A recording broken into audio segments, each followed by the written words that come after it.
You are listening to the USDN on the DSPN.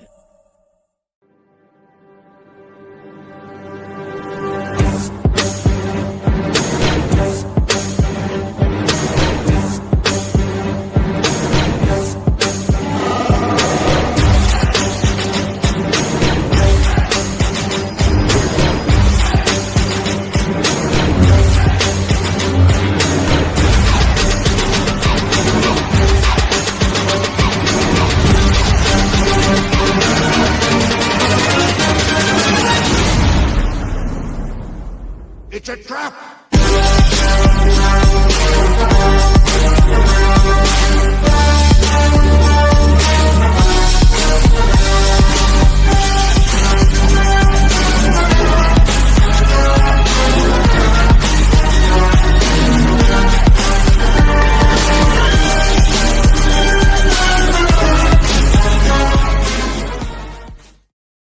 What is up, everybody, and welcome to the United States Department of Nerds, where we are for the people, by the people, and of the people. Across the forest and forgotten villages of Eastern Europe, stories have been whispered for centuries. Tales of ancient creatures that stalk the darkness, spirits that prey upon the living, and mysteries that refuse to stay buried. Those legends have survived generations, not as fairy tales, but as warnings. Tonight, those myths step into the pages of an indie comic unlike anything else on the shelf. Joining us is Shawn and MJ, the co-creators of Westron, a supernatural horror detective series that draws from the rich and terrifying world of Slavic folklore. After launching their first Kickstarter to an incredible response, they're back with issue number 2. Expanding a universe where investigators don't chase ordinary criminals, they hunt monsters born from centuries of legend. Ladies and gentlemen, the Council of Nerds is now in session. Shawn, MJ, welcome to the council, friends. Thank you for having us, sir. But let's dive right on into this. And MJ, since you're invisible, I will start with you. Why don't you tell us a little bit about yourself and kind of how you got into comic books?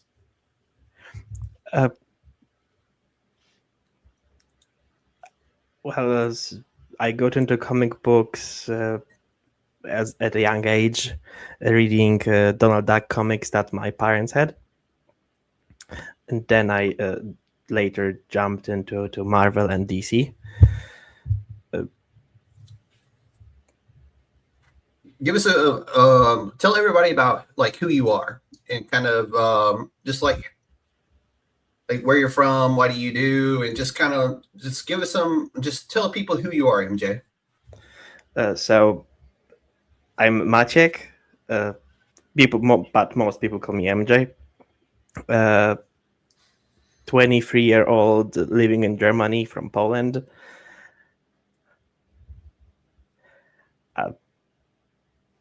That's good, dude. Shawn, I'll kick the same question over to you. Just tell everybody a little bit about yourself and kind of how you got into comic books. I will. I do want to say, though, I cannot hear MJ at all. Absolute silence for some reason. I can hear him just fine. I'm not sure. I could hear him before I had those audio issues earlier, but now he's coming through good. Nothing. Well, this is going to be interesting. So I am a lifelong nerd. The first Tim Burton Batman movie came out when I was 10, and that's been it. Ever since then, super huge comic nerd. Also a huge movie nerd my whole life, and I ended up working in the film industry starting in 2015. And shortly thereafter, those two loves came together. I got to work on the Stargirl TV show. I've also worked on the show for Preacher. Did a little bit of Black Lightning. I'm sure there's other cool stuff I'm forgetting, but the big one is Stargirl for me because it gave me. I would have went Preacher. What's that? I would have went Preacher.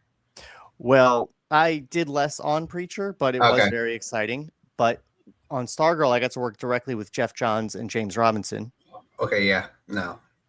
And for season 3, they hired me on to, or I should say, Jeff Johns specifically chose me to be the keeper of lore for the show. Mm-hmm. So I wrote the 300-page series Bible for the writer's room. Okay.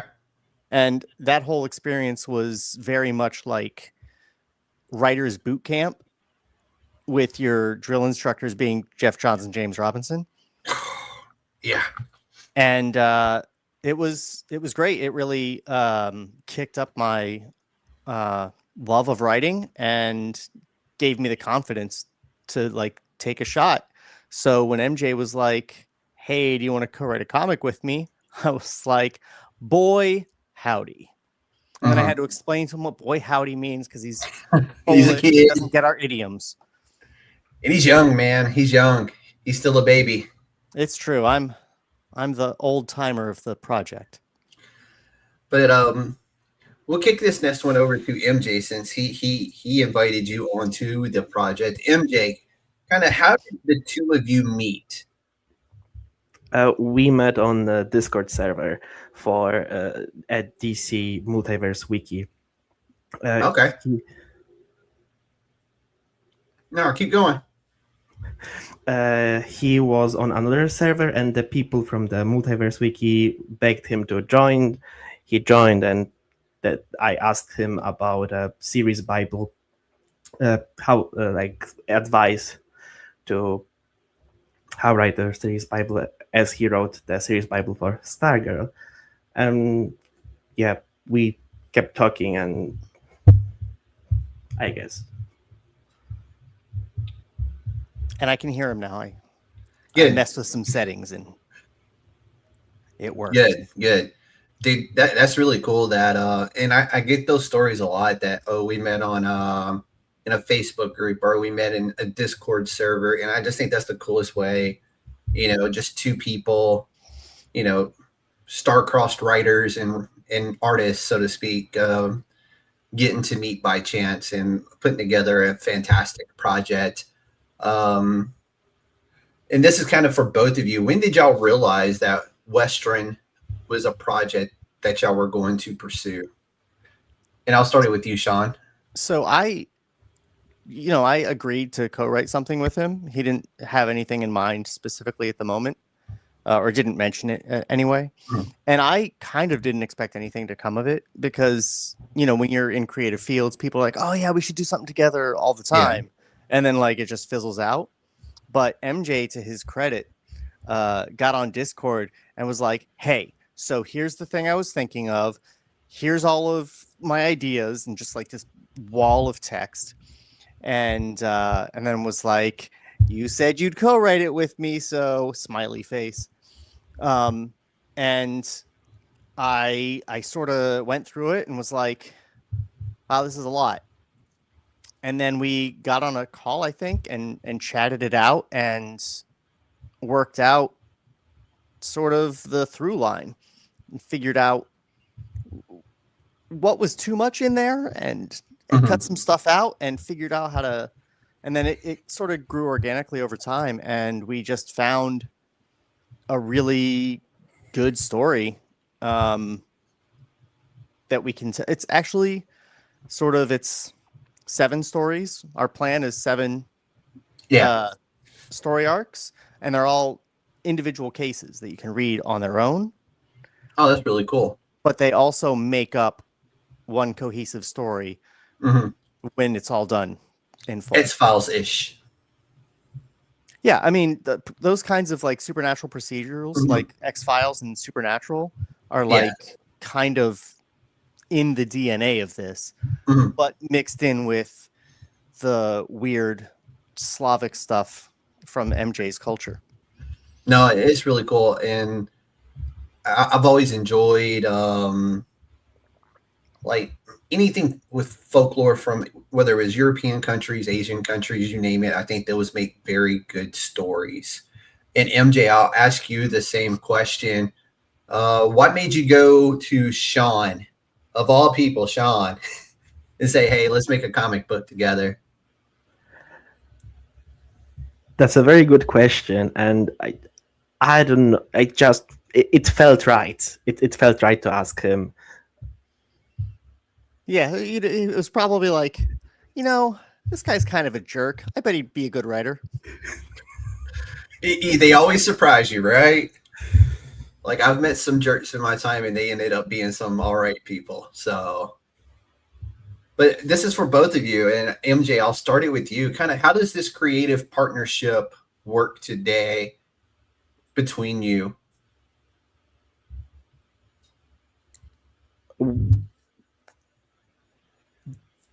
That's a very good question. And, well, we are co-writers.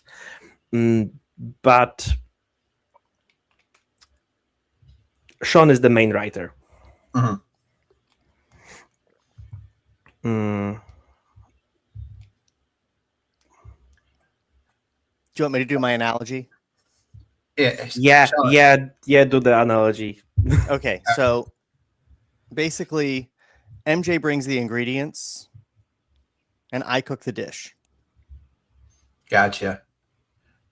That works. Hey, if it works, it works, right? Yeah, because MJ, like I said, that wall of text, he just like had an idea literally overnight, and was just like all of this, and sometimes it's too much. Yeah. It was kind of like there's all these clues about what's going on, and I was like, dude, if your detective needs all those clues to figure out what's going on, he's not a great detective. We gotta trim that. But yeah, it was like he's really great at bringing like the raw materials. Yeah. And then it's not just me guiding it and making a great story out of it. There's a lot of collaboration and back and forth and coming up with different ideas and arguing about them and having David tell us which one of us was wrong, our story editor. And then, I write the script. But yeah, it's a fun process. I feel like we complement each other's strengths very well. Mm-hmm. No, I like it. And I think everybody's creative process is different, but also the same, when it comes to writing partnerships like this. And it's always fun to get those kind of like the internal workings of a partnership, right? And I think that's where the biggest variations in those types of partnerships come from, is how the internals between the relationship between the two people work. And those are always fun to learn about and see how other people are doing this. But let's divert the relationship between the two of you and like your origin stories into what is Westron. Am I saying that right, by the way? Yeah. Okay, perfect. I didn't know if it was churched up or if it was just Westron, But we'll start this one with you, Steve. For anyone discovering Westron for the first time tonight, give us the elevator pitch. Part Sherlock Holmes, part supernatural. Boom. Private detective, a normal private detective, no superpowers, no mystical powers, just a normal guy who investigates crimes, comes across these cases that involve him in Polish supernatural terror. So does it take place in Poland, or is it taking place somewhere else? It takes place in Germany, much like MJ here. Jan Westron is a Polish national residing in Germany. Okay. And so our flashbacks to his youth, which are a recurring story element that we have two timelines that sort of intermingle and complement one another. Those take place in Poland in his youth. And then the main modern story takes place in Germany. Okay. And MJ, I'm going to kick this next question to you. So the book mixes detective fiction, horror with some Slavic mythology. And was this just you wanting to kind of like bring a piece of your home country to the forefront in a comic book? But, you know, just mainly why those genres together to make this great book?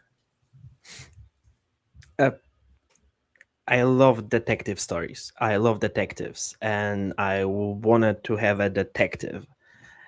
What I also love is horror, and I felt like those two complement each other.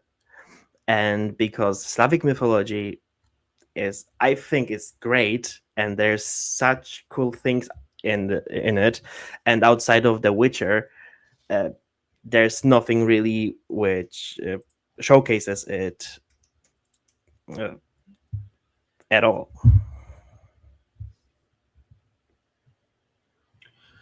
It works.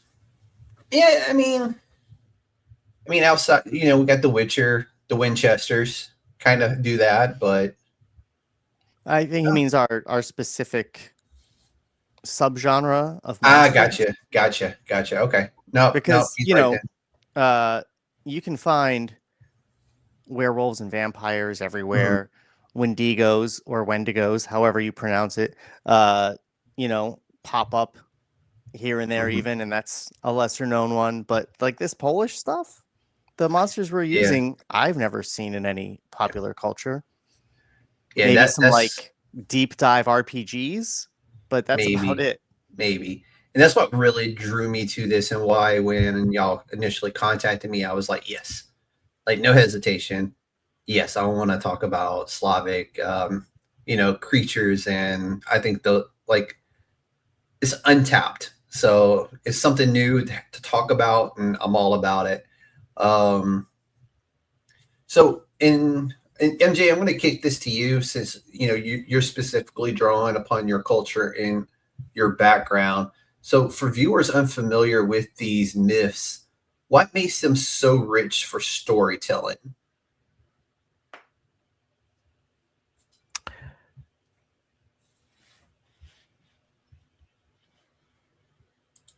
You still with us, MJ? Yeah, I'm here. That's a very great question.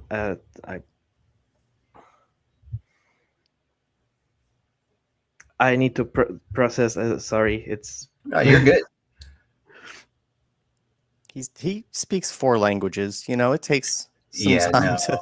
I completely get it. Stuff. That's why I'm just like, let him cook. I can edit out the pauses later.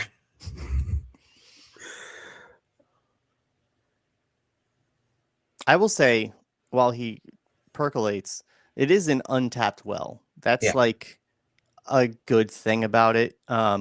So, you know, while we do have a lot of,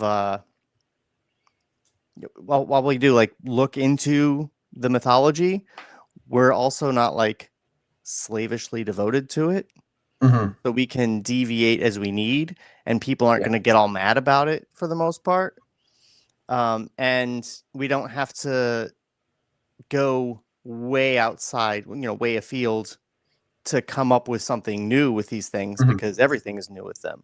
You know, it's like nowadays with vampires, you have to really struggle to make something new with vampires. Like, they sparkle now. Woo!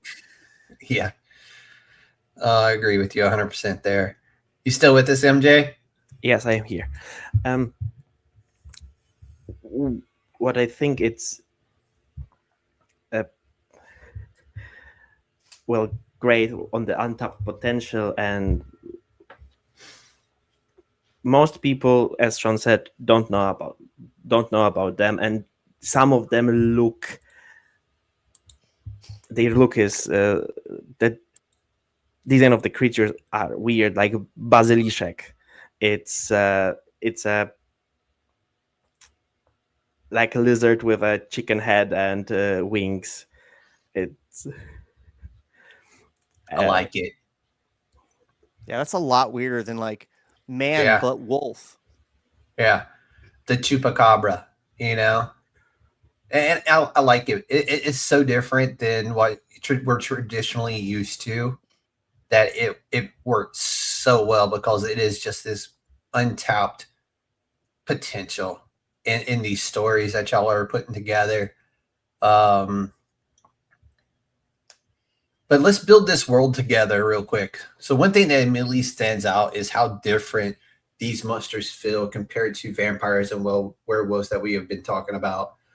And I was going to ask how much research went into this authentic folklore, but MJ has literally lived and breathed this folklore his entire life. Basically, this is his folklore from his home country of Poland.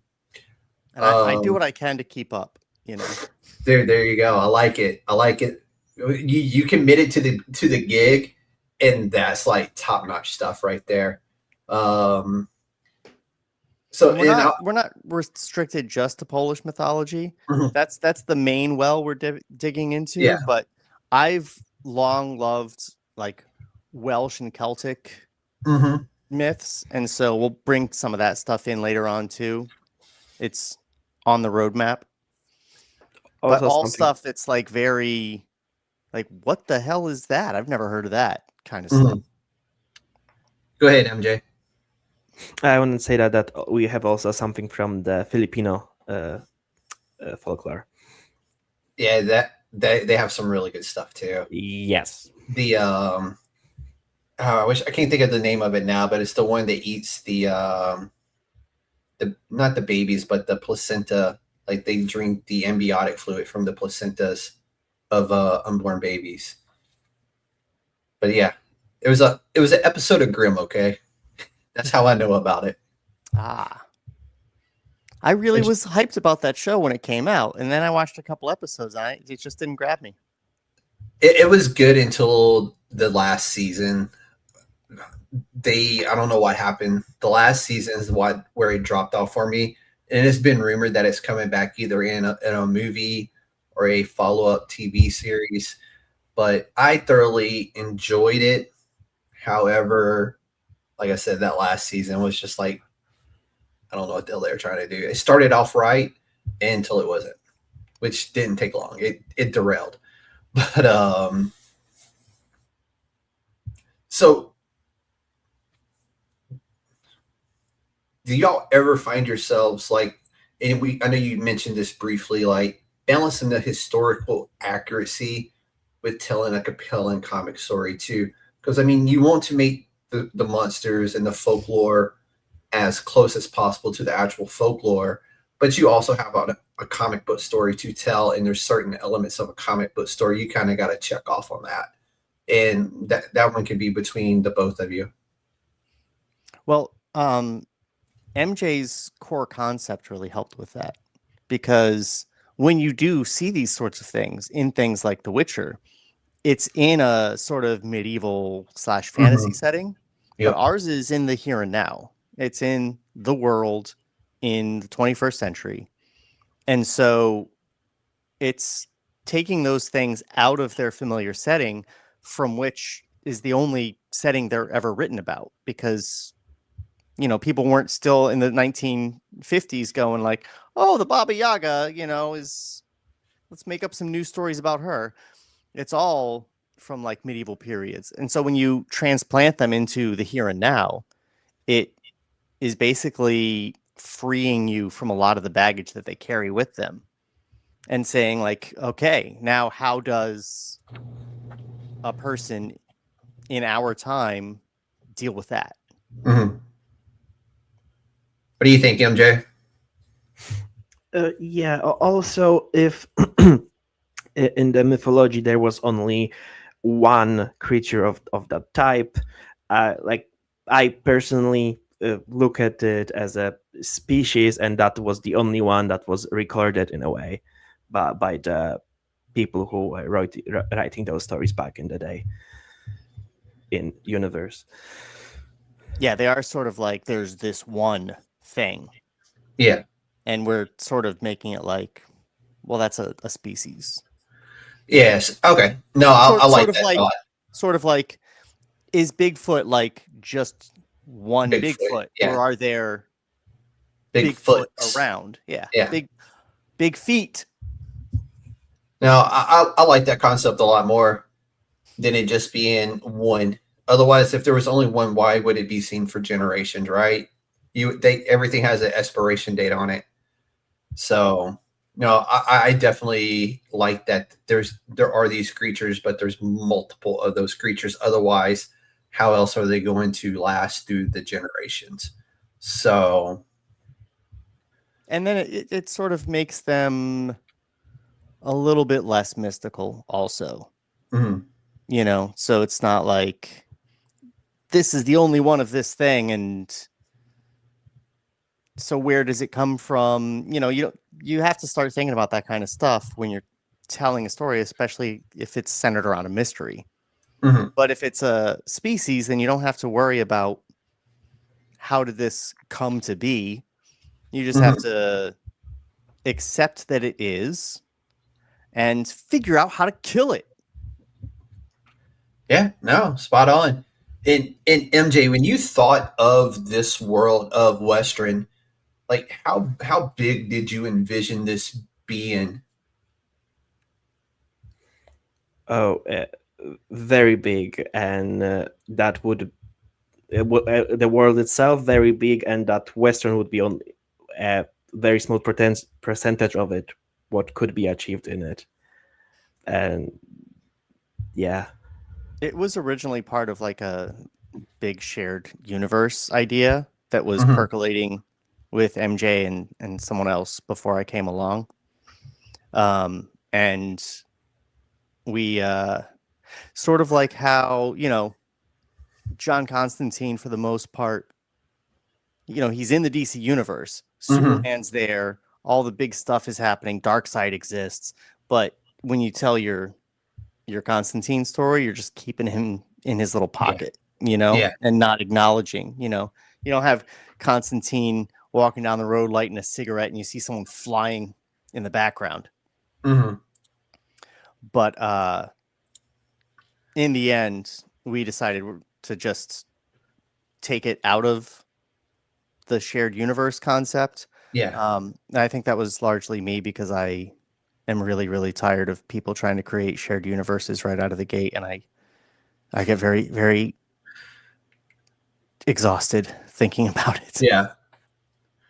No, and you know, and I'm sitting here and like I hear this concept of it potentially being this bigger universe where there was an Eastron, a Northon, a Southon, you know, and they're spread throughout the world, you know, of them just in the it's the same detective private investigation team. It's just they're just spread out throughout the world, and you get different writers, Asia, North America, South America, and you know, it could The have been a great Cardinaltrons. exactly. And it's kind of a cool concept to sit here and think about after the fact, but we'll settle on Western right now, right? Yeah, it's just a Polish guy with a Welsh last name.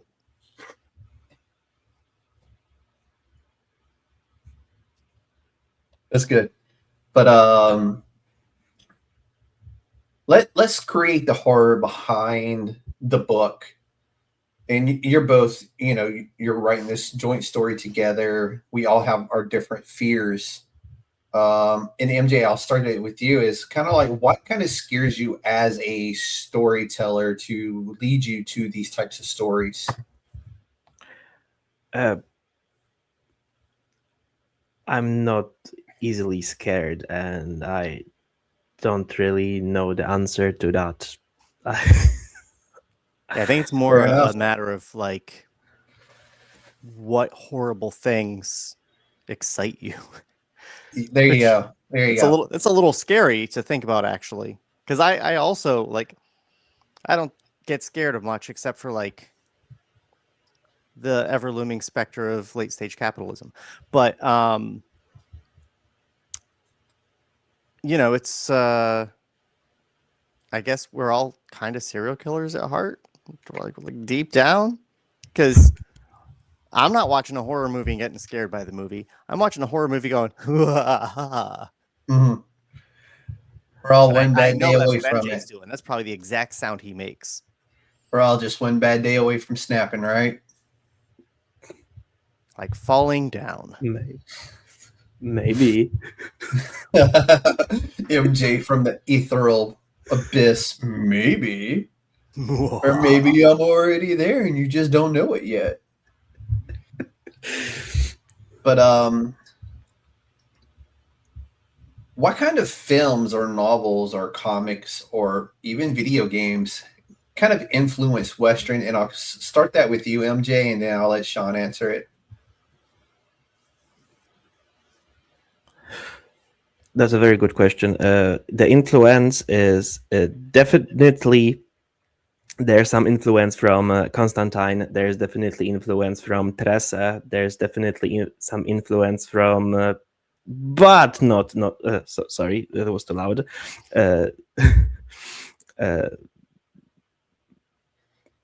And I lost my thought. No, just like what were some of the whether it's films or novels or comic characters or games that influence Western?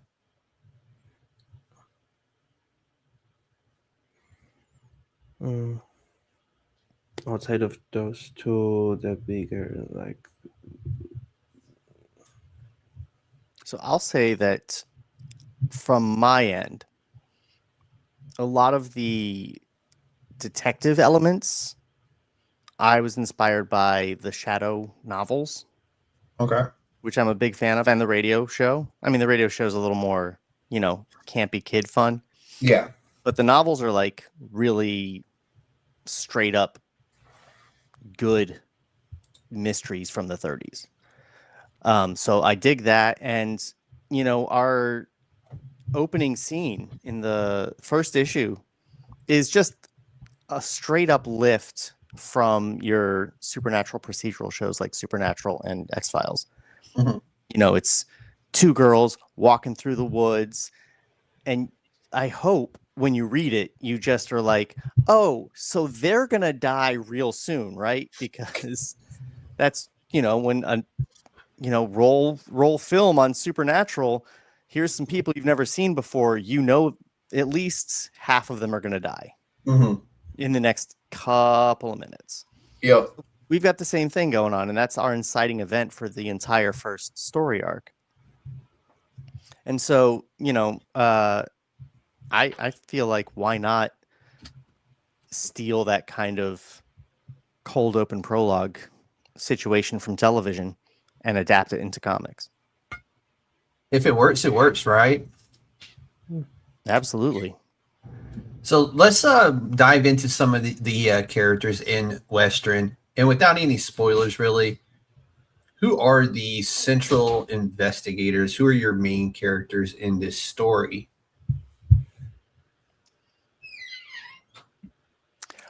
Well, obviously, our title character is Jan Westron.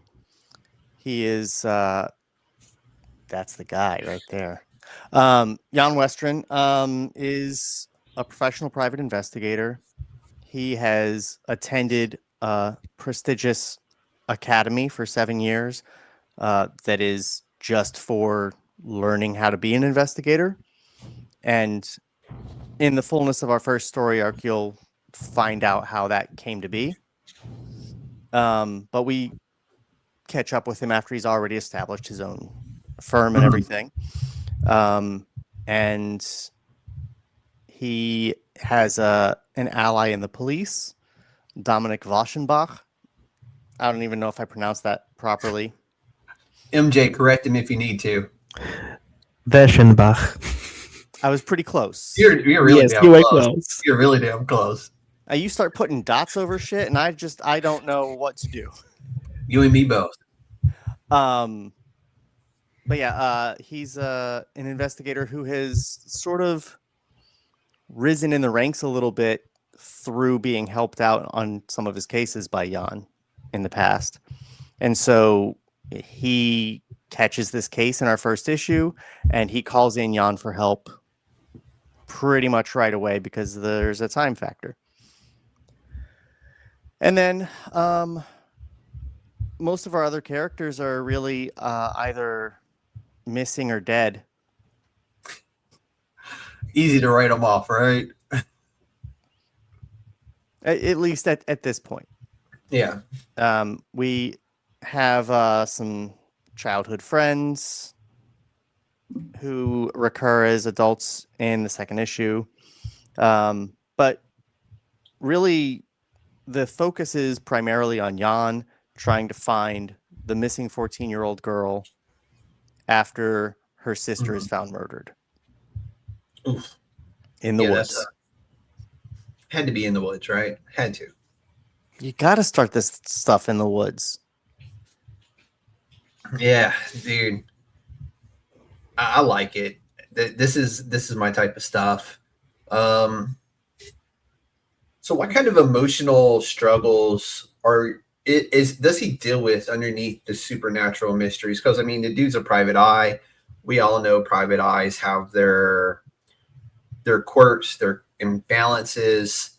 You know, a private eye, for some reason, they are always written as the down on their luck, ex-police officer, ex-detective that was kind of kicked off the force or something like that. Is that the case with Westron? Or He's just like a super well-adjusted, happy guy. You know, he likes to pick flowers. No. I was like, damn. I'm like, hey, where's the character depth? So our flashbacks go back to a time when he was 15 years old, and one of his two best friends goes missing and ends up brutally murdered, with his other best friend accused of that murder. Oof. And Yeah, Jan is the only person who can definitively say that he didn't do it, because he was literally like, they were having a sleepover that night. Mm-hmm. But the police will not hear it. They're like, you know, your friend's fingerprints are everywhere or whatever. Like, we got this. You know how cops are assholes. Yeah. And so he has to set off to find the real killer. But he is haunted by the death of his friend. And she was 14 when she was killed. And now here he is in the present looking for a missing 14-year-old girl. Mm-hmm. And hoping he can find her before she ends up the same way. Yeah. And there's a part of him where, like, every case he takes on is in some way, even if they're not as closely correlated, but every case is in some way another attempt to save the life of his friend Carolina. That's deep, dude. That's some character depth. That's the stuff that makes you like fall in love with the character, and just like that makes you want to cheer for that character going forward when they have that kind of trauma in their lives, and you see them reliving that basically almost every day of their life as they go forward. But that's just what's going on when he's not like busy skipping rope and picking flowers, you know. Of course. I mean, you got to have hobbies, right? It can't just be nicotine and coffee all the time, can it? But so which one of these characters kind of became your favorite while you were writing? Was it the other police detective, or is it your private eye guy? Like, kind of like, we all have our favorites, right? Which one of your characters kind of became your favorite while you were writing this story? Man, this is going to be such a cop-out, but my favorite character is no, Jan does not smoke pasta.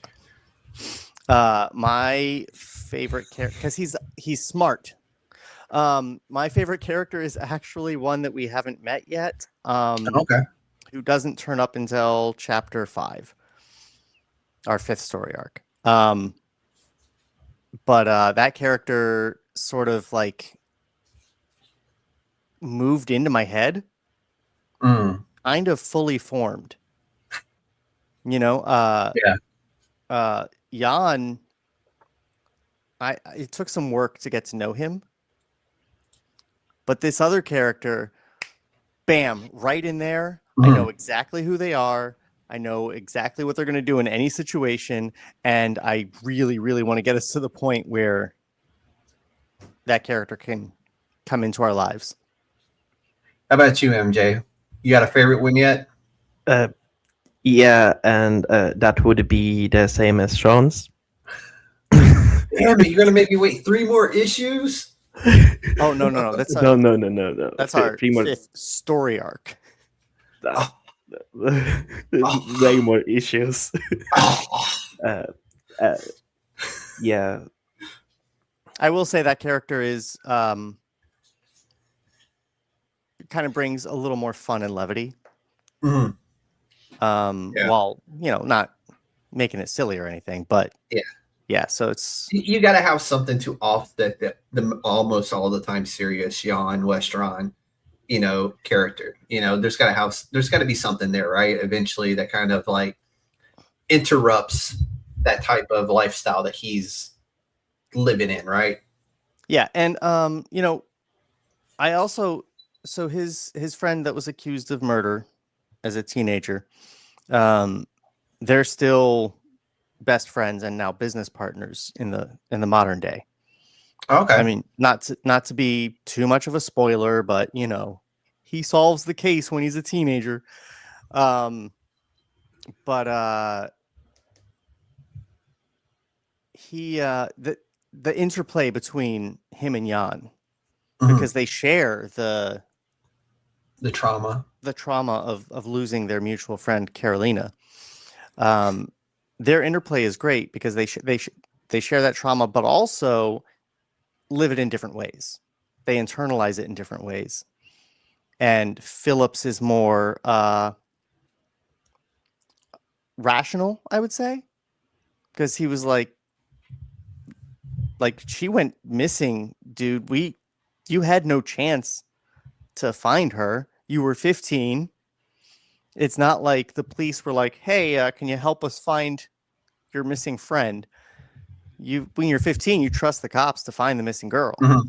And given the fact that you were accused of, killing her.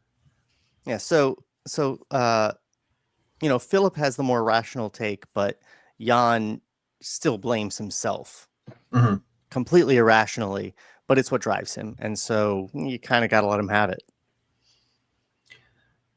Let's talk a little bit about issue 2. Issue 1 funded incredibly quickly. I think y'all said 6 hours or something like that. 6 hours. And issue 2 is already funded. It's still live on Kickstarter. What lessons did y'all kind of take? Sorry. That'll wake you up right there. Boy. I made a challenge coin for our first day backers, and I'm just sort of like playing with it, fidgeting.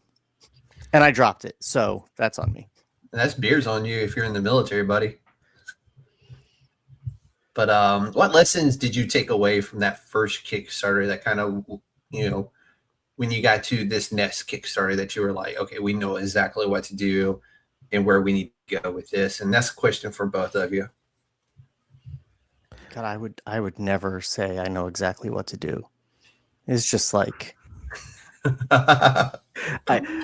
I know one thing what not to do, not to wait another year for a next issue. There you go. You got to strike while the iron's hot if you can. Most of our learning actually happened between campaigns. Mm-hmm.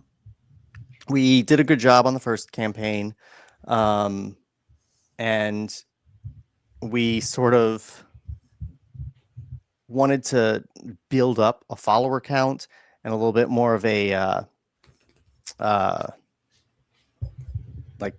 social media following and stuff. And so we focused on like trying to hit numbers between campaigns before we launched the new campaign.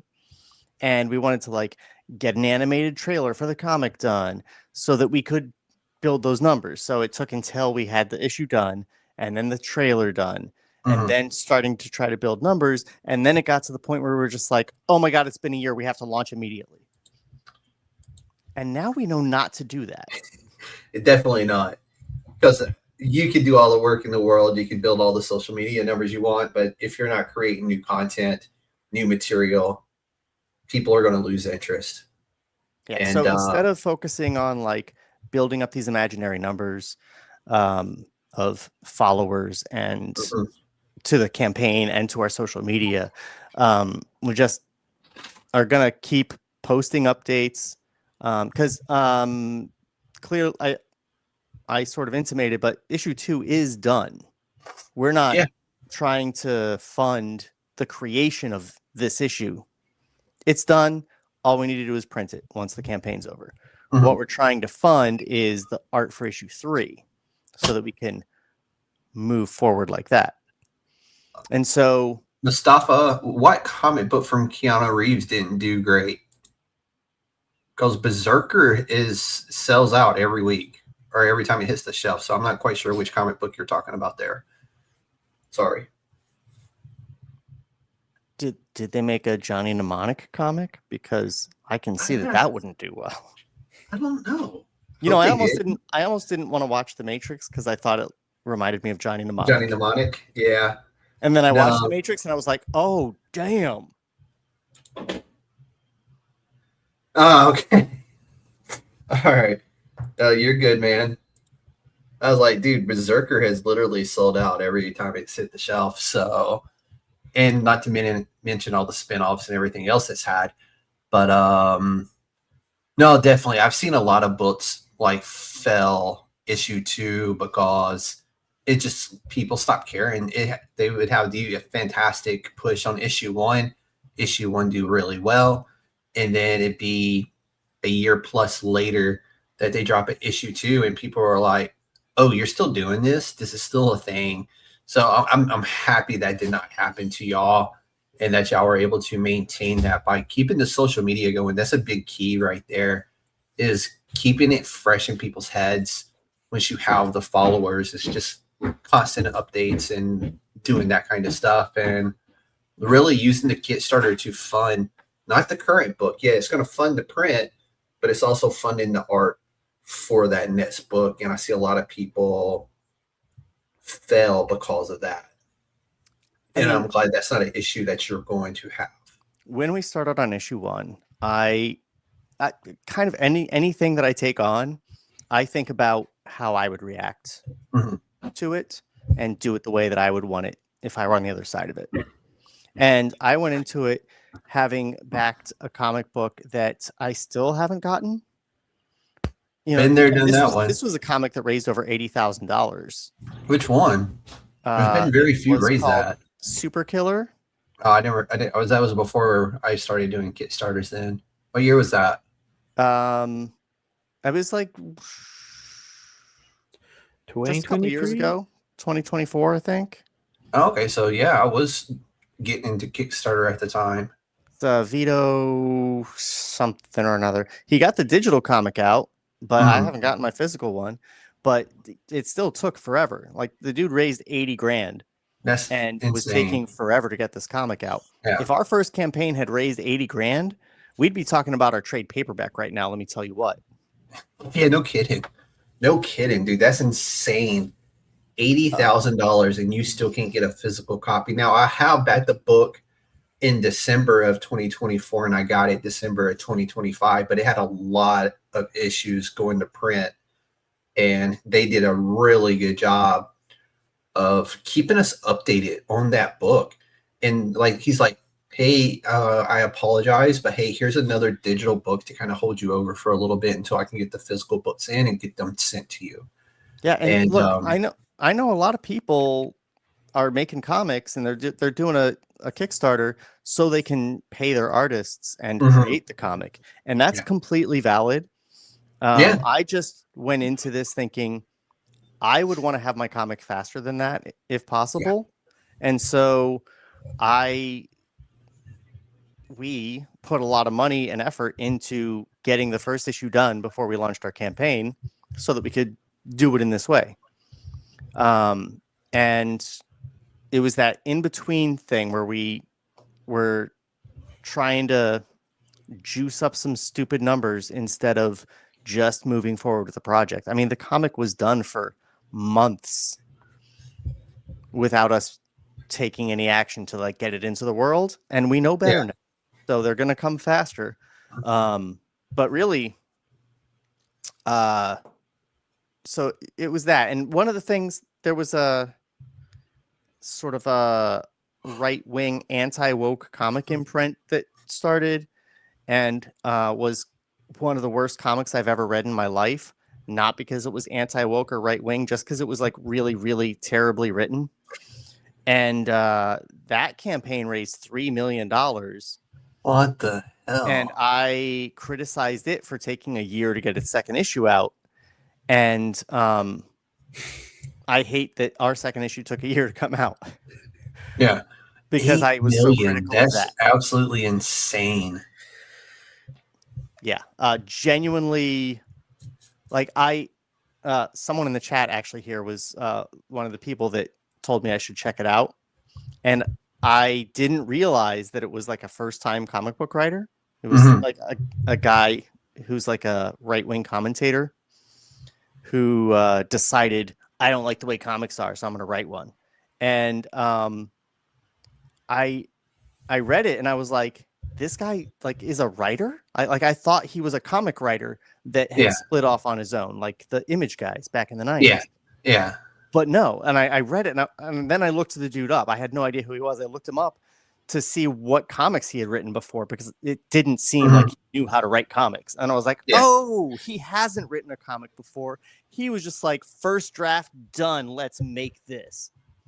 And he used his existing fan base to raise $3 million. Dude, $3 million is absolutely nuts. I'm surprised he didn't take it in bounce. No, he made it. He built a little universe. It's sort of where all the canceled creators go to die. Like Chuck Dixon is writing a comic over there now. You know, you can just say the name and just be done. Yeah, but I don't want to send people over there. I don't want to expose people to like really, really awful, terrible comic writing. Yeah. In fact, I found that other comic that I still haven't gotten, the Super Killer. I found that guy because he had a video criticizing that other comic. And then still didn't. They started like a whole war. Yeah. So I was like, all right, I'm going to read this guy's comic because he knows what's up. And his comic was pretty good. I just don't have the physical one yet.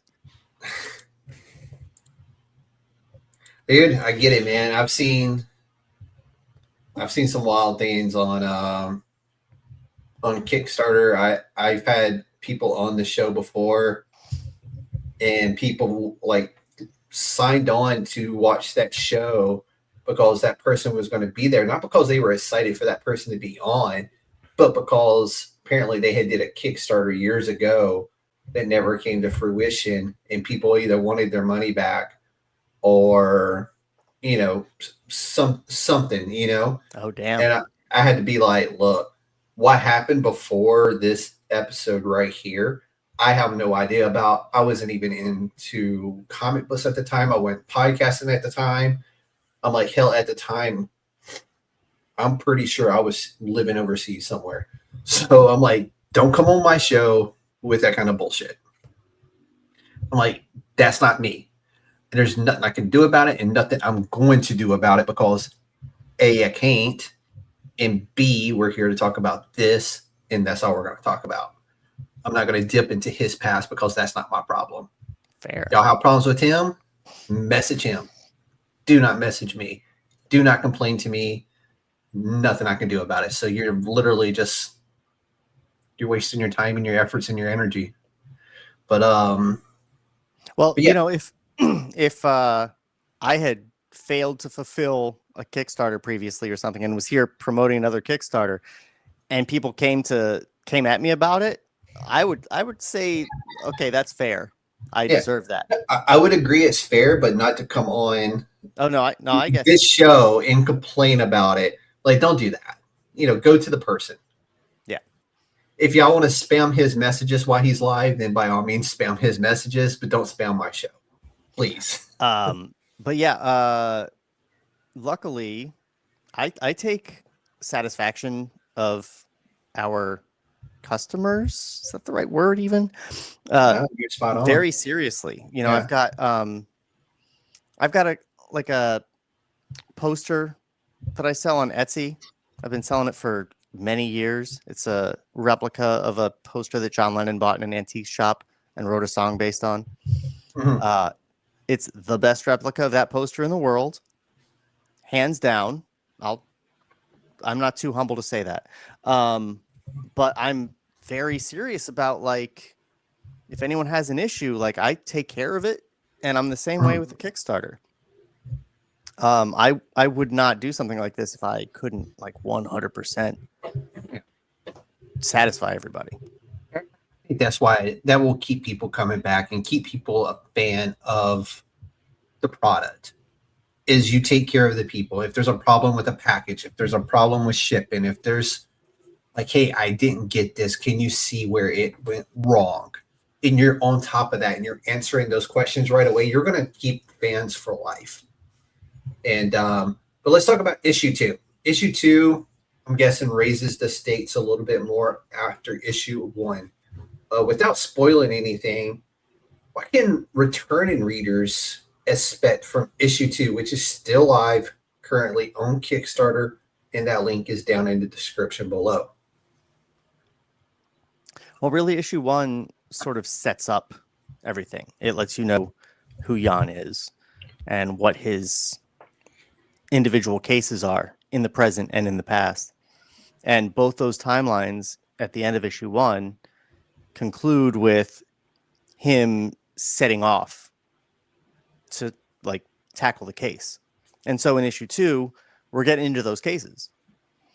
And so we're going to actually get into the meat and start solving some crimes, or some mysteries, we'll say. Mystery crimes. I like it. I like it a lot. So this is going to be a much larger story, and we're only on issue 2. How big do you and MJ have this story being? Are we talking multiple trade paperbacks here or later on, or? Well, it's the first story arc is 4 issues, so we're halfway through it. Because we initially were gonna try to get it published, and Dark Horse was like our number one aim. And Dark Horse's whole thing is that they will give you a shot for 4 issues.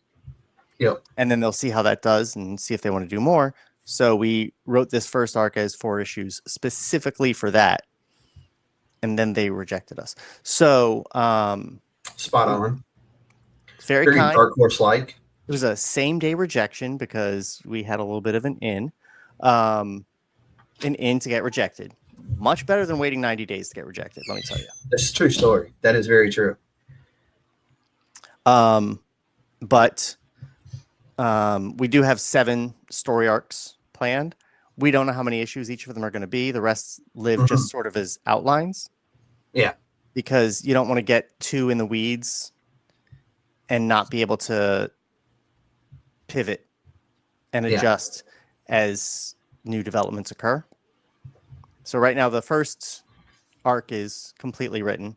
And then, we'll probably do another pass on issue 3 before we send it to the artists, and another pass or 2 on issue 4, just to make sure everything's really tight. Because I think a lot of newcomers sort of fall into the trap of writing too much, too big a story, and then they're sort of trapped in it and they don't have the maneuverability.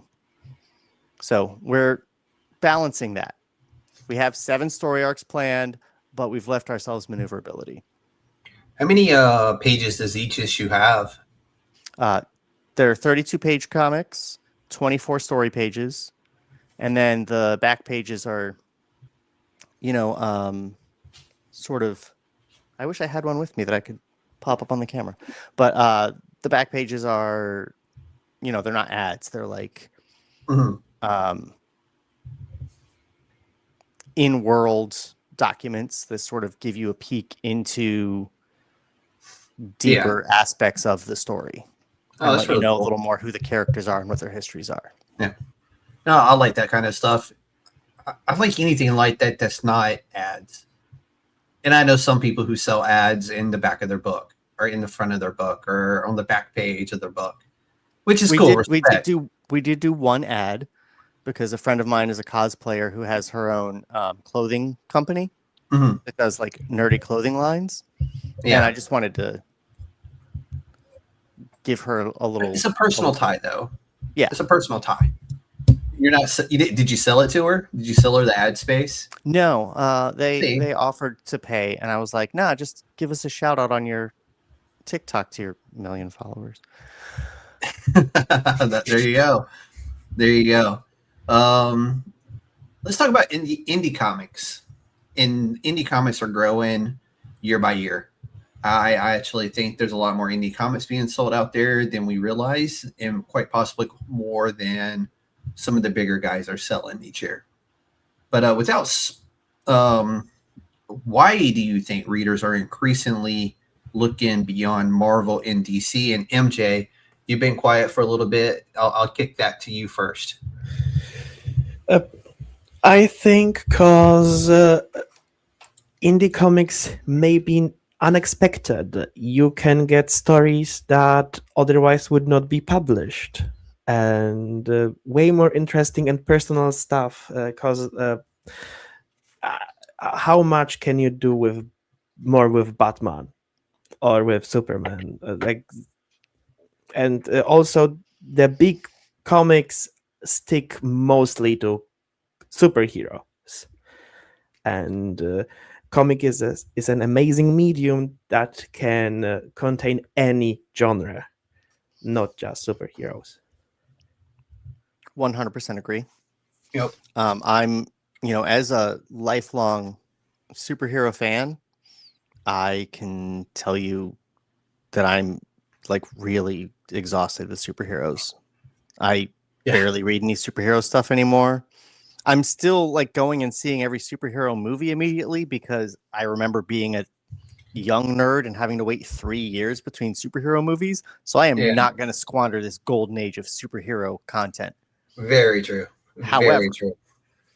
I think the other thing with the big companies is that, like any large corporate entity, they get risk averse. Yeah.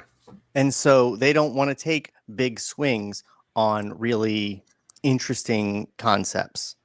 So just like with independent films, the cool indie stuff ends up, or the cool original, like really creative stuff ends up in the indie world. And I, might spend too much on backing other people's Kickstarters. Yeah. I think we've all had some months like that where we were like, oh, damn.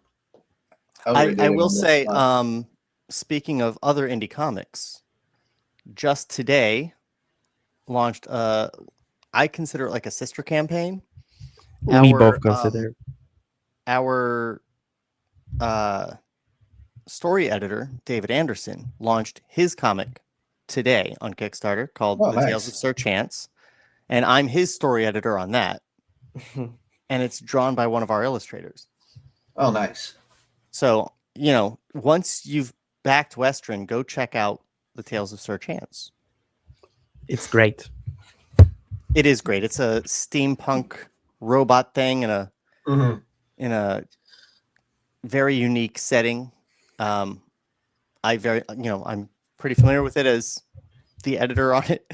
I was going to say, I hope so. You're the editor. But I really love it. There also may be a Westron Easter egg within it. Oh, I'm a big fan of Easter eggs. So if someone today has an idea for a comic, what advice would y'all give them? And I'll start with you, Shawn, and then we'll kick it over to MJ for that one. Well, if your idea for a comic is superhero based, just stop. I mean, not really. Obviously, if you have an idea for something, pursue it if it's something that you're passionate about. But like, if you're telling an original superhero story, if you're doing something new in that genre, then I mean, you're a miracle worker, honestly. It's been so plumbed. I can't imagine there's anything new to tell in that genre. However, my real advice is just do it. Find someone who can. If you're a writer, find someone who can draw it. If you're an artist, find someone who can write it. Team up with them. If you can pay them, that's the best, because nobody's got the time to dedicate to drawing an entire issue on spec at the hopes that one day it'll take off and you can split it 50-50. But yeah, I mean, all the best stuff in my life has happened because I followed my dreams and my interests. Like, I love making movie prop replicas, and making movie prop replicas and posting them on Twitter is how I literally got hired in the film industry and completely changed my life. And then that got me onto Stargirl, which got me into writing comics. And, it's all of it comes from being a nerd and living that nerd life out loud. Well, as you should. You should never bottle it up. And if you are bottling it up, unbottle that shit. Let your nerd hang out. MJ, I'll kick that same question over to you. I don't think I can add anything more to what Shawn said. Fair enough. Ask random guys on Discord if they want to be your co-writer. Hey, it works for MJ, right? Well, you were not random, okay? I don't know. He looks kind of random to me. Oh, I love it, dudes. Let's talk about the Kickstarter, though. What have y'all learned just from running campaigns? I mean, obviously every campaign is different, but what have been like some of those big things that you have learned running now 2 campaigns together? I think that running a shorter campaign is better than running a longer one. Yeah, the quick 2-week campaigns. Well, our first campaign was 30 days. Mm-hmm. We were working with a marketing company who suggested we do 45, but I insisted on 30 because all the marketing said 30. This time we did do 45 because I was late getting interviews like this one set up. And so we had a couple scheduled for after what our 30 days would be, like this one. Our 30 days would have been the end of June. Yeah. So we're in our last 2 weeks now. And we're still going because we didn't want to come on your live stream or on the one that we have scheduled on the 8th and be like, so the campaign's over, but maybe you can catch us in time for late pledges. I was surprised that it was still going, to be fair. Like when I had checked it the other day, I was like, oh, maybe it's in late pledges, and it wasn't in late pledges. I was like, oh, they did a long one. Yeah, we did a 45-day one, and it's exhausting. And we've actually been sort of bleeding. I think some people are like, wait, this thing isn't over yet, and then they pull their pledges. Yeah. So we've lost a couple of backers, and I think it's due to the length. So we're not going to make that mistake again. But hopefully we can win them back. Our campaign, I will say, did outraise our first campaign in only 3 days. Nice. Which tells you that people from issue 1 did in fact come back. Yeah, we had a decent, about a third of our issue 1 backers have come back thus far. Hopefully, a bunch more are waiting in the wings for the end. There's always that uptick at the end. Yeah, that So- the final 48, as I like to say. Yeah, hopefully there's people just waiting for that, and they're gonna jump on it, because we want to just keep telling this story. This comic is definitely not making us any money. I have a spreadsheet of what we've spent on it and what we've earned from it, and the comic owes us a lot of money. Hey, they always say you don't get into it for the money. That's You're true, getting but into it for the money. You're doing it for the wrong reason. all I really want to do is be able to put out the next issue without coming out of pocket. Yeah. And if we can keep doing that, we'll go until we have our entire story told. Yeah. And then Those are work on dubs the right next there. story. Those are big dubs. Anytime you can fund a book and it funds the next book and you're not coming out of pocket as much or at all, those are W's. And you always take those small dubs like that. MJ, are there any awards on this campaign that have you excited, that maybe something different that you haven't done before in the past, or a cool challenge coin like Shawn likes to throw around on the floor? Challenge coins are great. What I do like is very much is we will have a decoder, the coder bookmark that you can decode some things in the end of the book that would lead you to a page on our website and give you an exclusive story from Westron story. That's prose. That's really cool. Yeah, that's my That's favorite thing. It's going to be a prose story. You did say prose, didn't you? Sorry. Yeah. Yes, I did. It'll be a prose story that is outside our main 7 arc storyline, but will help you learn some more about the characters and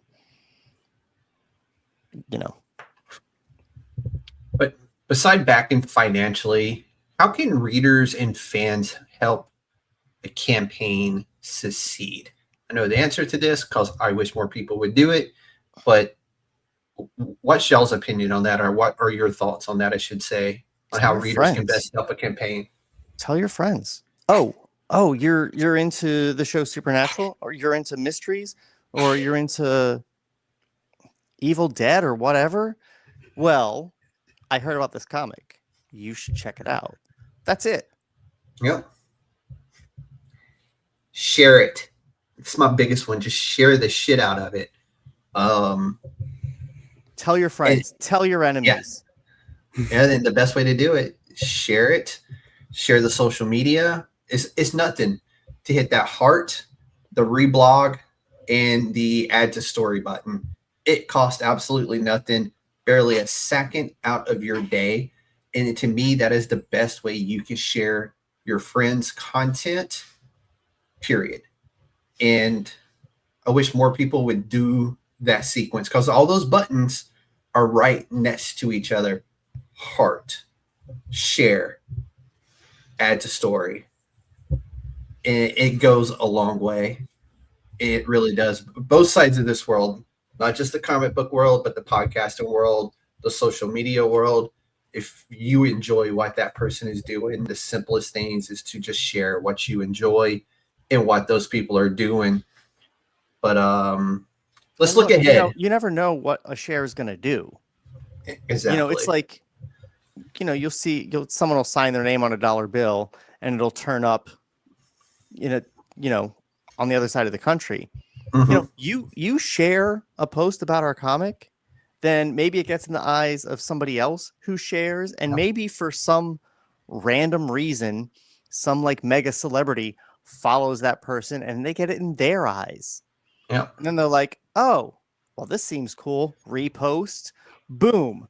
Now 3 million people are seeing it because you decided to click that share button. And now you're helping that comic get to more people. Yep. That's all it takes. A second out of your day. And you never know where that like is going to go. So please, people, we don't ask for much. but a heart and a share, it goes a long way for us. And But, one more thing. Go ahead. We do have a fund the whole thing $5,000 tier on our Kickstarter campaign, just in case there is anyone with too much disposable income and too little impulse control. I know those people are out there. There absolutely is. You know, you get drawn onto a cover at that tier, and you get the original art for getting drawn onto that cover. Yeah, and a lot more. Producer credit. You get to name my firstborn child. Literally, that's one of the rewards if my vasectomy ever fails.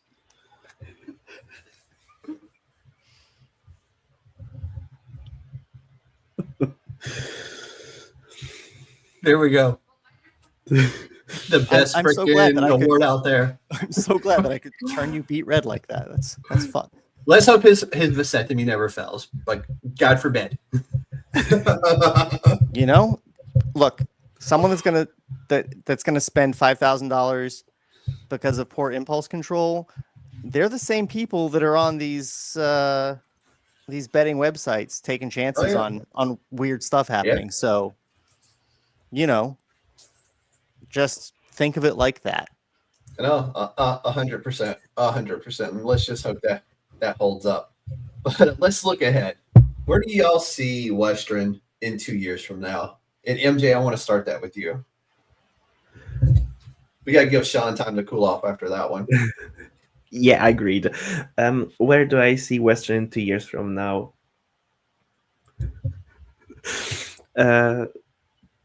If you say on issue 4, I swear to God. No, hopefully on at least the third story arc. Fair enough. Reasonable. I would say ideally,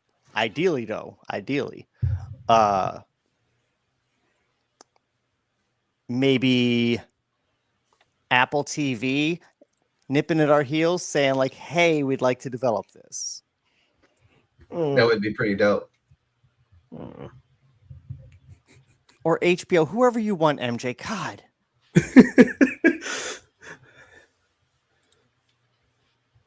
But so I know earlier y'all had mentioned that you kind of already have the baseline set for the story. Do y'all already know where the story is ultimately going to end? Yes. Yes. Perfect. I'm a big proponent of starting a story with the end in mind. Yeah. Yeah. And that's my problem with mainstream comics, really, is you pick up Superman, they don't have an end in mind. Yeah. That's why they're issue 1000 and plus. Yeah, it's just going to go on forever through reboot after reboot. Mm-hmm. It's so tiring. Or has anybody ever actually seen all of Dragon Ball Z? How can you get into that? Because it's just going to go forever. They are never going to get all those Dragon Balls. If they get close to getting all the Dragon Balls, there will be a story where there's more Dragon Ball. I don't know how Dragon Balls work because I would never watch it because it's endless. Yeah. But are there other stories within this universe that y'all are wanting to tell or going to tell at a later time? Like, when this first, 7 arcs is done, do y'all plan to go, okay, let's move this to Eastern now? Yeah. I'm just making that part up, but we have a mini series planned for after these 7 arcs. Mm-hmm. Like just a concept of a plan. Yeah. To borrow a phrase. And then possibly something after that. And then, of course, we have separate ideas as well for things outside this world. Mm-hmm. But yeah, we do have a long-term potential plan if, we're so blessed that we get to make tell it the that story to completion. Fair enough. I like it. All right, we're going to start bringing it home. And this is a question I've actually never asked before. I don't know why I've never asked this question. But you're obviously on the campaign trail, so to speak, for this Kickstarter. And you've been doing podcasts now. Is there a question that you have yet to be asked from a interviewer that you would wish kind of like people would ask?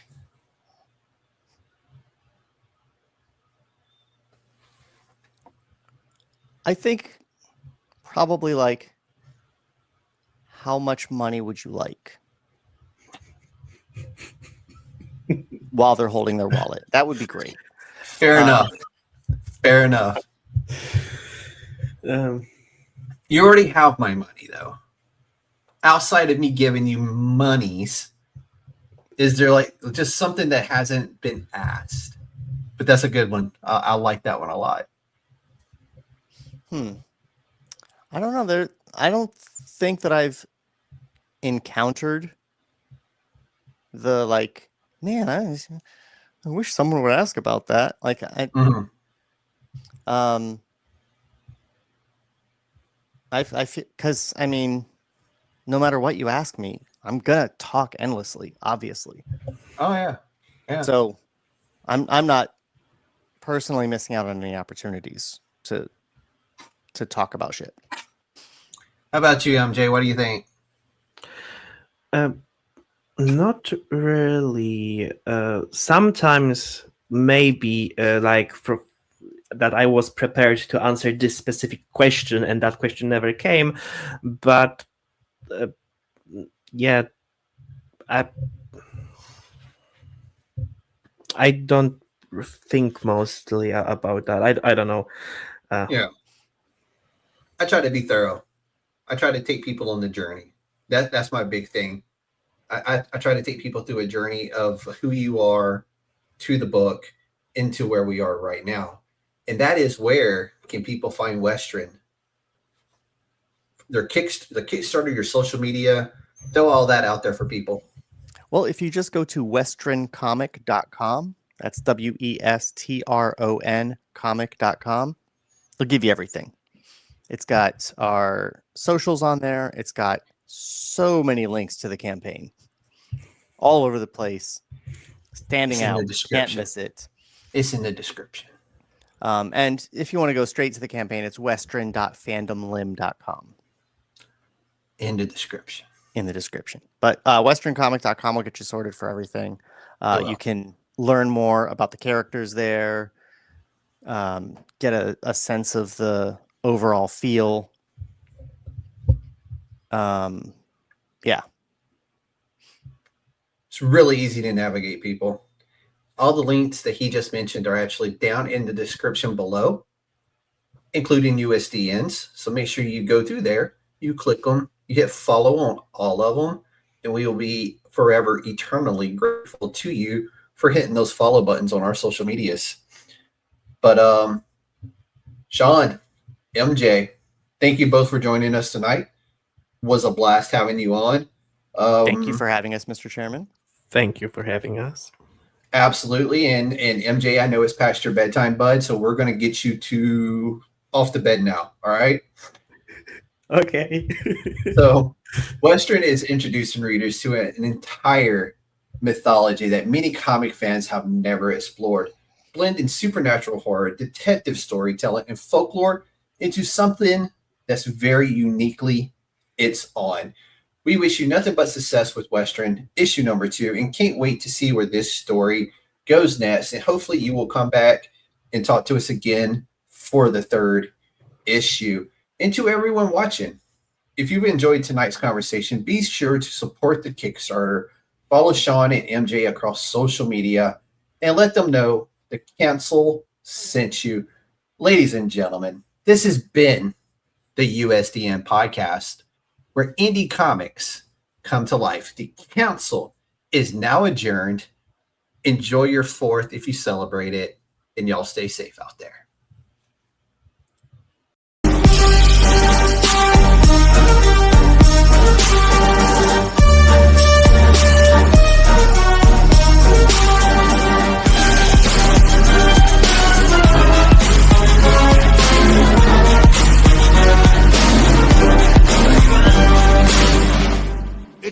trap!